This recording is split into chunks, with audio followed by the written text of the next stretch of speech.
airport, we get broke down. There are about 58,000 TSA agents in the country. We lose our rights at the airport, which, you know what? Okay, I'm willing to undergo security search at the airport if it makes it safer. But what really confuses me is that we're investing all this money in this vast new layer of bureaucracy, the TSA. And we're all being broke at the airport, and we're all being spied on, and yet our border is wide open. Close the border! I can't figure out this inconsistency.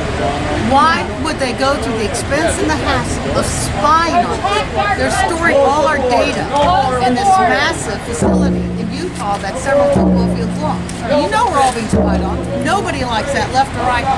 But our border is wide open. In fact, if you want to find out who's in these illegal alien detention centers, Obama says, well, we need to respect their privacy.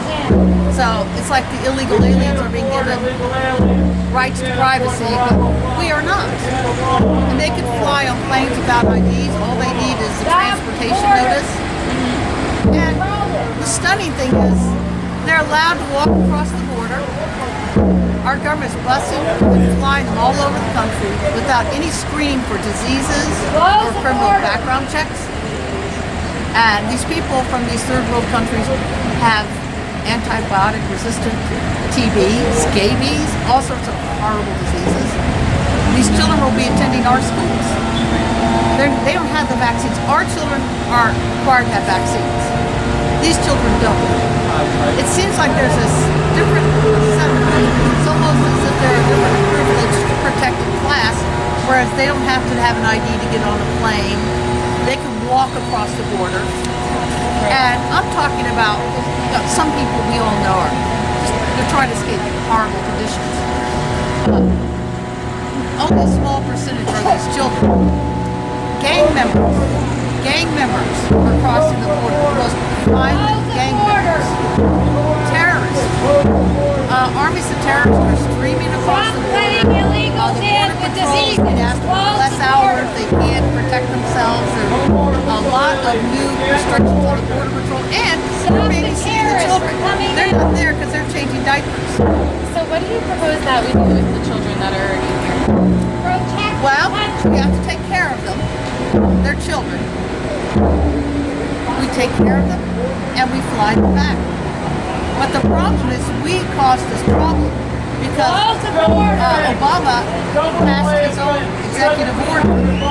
His version of the DREAM Act, after Congress voted it down, Obama passed the executive order saying if you're an illegal child under a certain age, you get deferred deportment. You can stay. And even when it's deferred deportment, they have access to lawyers. We are paying for lawyers so that we stay in this country. And if they claim refugee status, they get benefits and they can stay as long as they want. So Obama created this influx by, one, his DREAM Act executive order, and that was advertised all through South and Central America. It was basically, y'all come on in. Another part of that is they actually had advertisements on a government website for people to escort minors. I don't know who these people that were hiring thought they were. There was an ad on a government website for escorts for 65,000 minors. Now, who are these escorts? And I would say the government is guilty of child endangerment. Most of these are drug cartel members. I suspect we're paying drug cartel members to do it because most of the children are being escorted in by drug cartels. So this is human trafficking that our government is guilty of. This is child endangerment. And guess what? The little girls are being raped. They're also, it's even worse.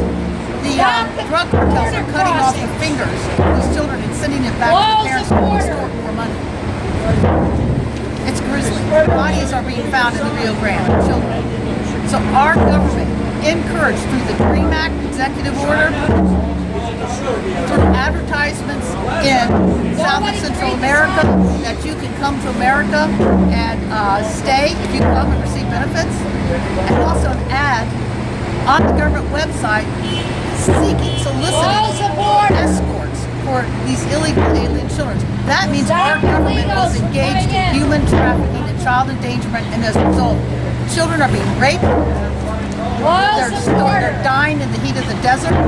They're having fingers cut off as the coyotes extort more money from their families. It's a grisly situation. And also, even here, they are warehoused in these detention centers with all these diseases. You know, they have like a piece of yellow tape between them. So you have people with diseases, they're concentrated together.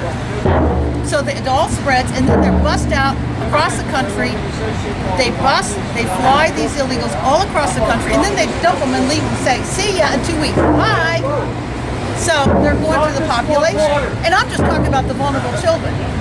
I'm not even talking about, let's talk about 15-year-old gang members who are murderers. Well, It's a horrible situation. Thank you so much for speaking to me. I appreciate it. And I just want to add one other thing that concerns me, is the sex trade. We have an open border.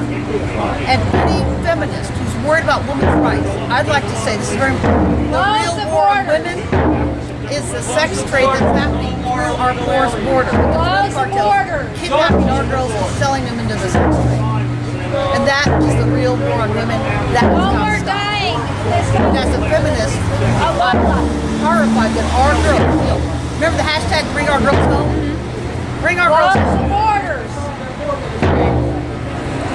Well, thank you so much. I appreciate it. Have a good day. Hold up the sign.